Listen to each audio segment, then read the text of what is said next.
بسم اللہ الرحمن الرحیم، اللہم صلی علی سیدنا محمد وبارک وسلم۔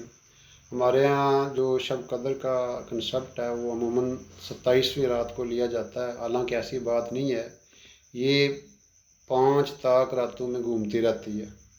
جو لیلۃ القدر 21ویں میں بھی ہو سکتی ہے، 23ویں میں بھی، 25ویں، 27ویں اور 29ویں میں، اور تاریخ میں مختلف موقعوں پہ یہ جو ہے نا دیکھا گیا ہے شب قدر کو ان راتوں میں۔ کسی ایک رات میں رسول پاک علیہ الصلوۃ والسلام نے جب اعتکاف فرمایا تھا تو آپ کے اعتکاف کا مقصد بھی لیلۃ القدر کی تلاش تھا۔ تو آپ نے جو اعتکاف کیا اور اس میں لیلۃ القدر کے حوالے سے جو آثار نظر آئے وہ 21ویں کی رات میں آئے، تو اس لیے اس کو ان راتوں میں تلاش کرنا چاہیے۔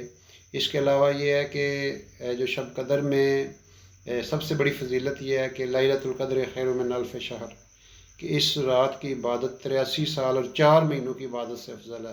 آپ علیہ الصلوۃ والسلام نے ایک دفعہ ذکر فرمایا کہ بنی اسرائیل میں بعض لوگوں نے 500 سال، بعضوں نے 1000 سال عبادت کی، تو رسول کریم صلی اللہ علیہ وسلم کے جو صحابہ تشریف فرما دو کہ یا رسول اللہ صلی اللہ علیہ وسلم، پھر ہماری تو اتنی عمریں ہی نہیں ہے۔ تو ان کی اس پریشانی پہ اور اس دکھ پہ اللہ تعالیٰ نے یہ نازل فرما دیا کہ اگر تمہیں یہ زندگی میں 10 راتیں بھی مل گئی تو گویا کہ 800-900 سال کی عبادت آپ کو مل گئی۔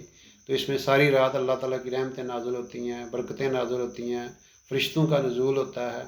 تو یہ جو رات ہے یہ ان 5 راتوں میں آپ نے فرمایا کہ خیر اشرے کی طاق راتوں میں اس کو تلاش کیا کرو۔ تو اللہ تعالیٰ ہمیں اس بات کی توفیق دے۔ دنیا کے لیے انسان کتنی محنت کرتا ہے، راتیں جاگتا ہے، مشقت کرتا ہے، اسٹوڈنٹ راتوں کو جاگتے ہیں، ملازم جاگتے ہیں، نائٹ ڈیوٹیوں والے جاگتے ہیں۔ اگر ان چند راتوں میں بندہ محنت کر لے، مشقت کر لے، تو یہ گویا کہ اس کے لیے ایک بہت بڑا انعام ہے۔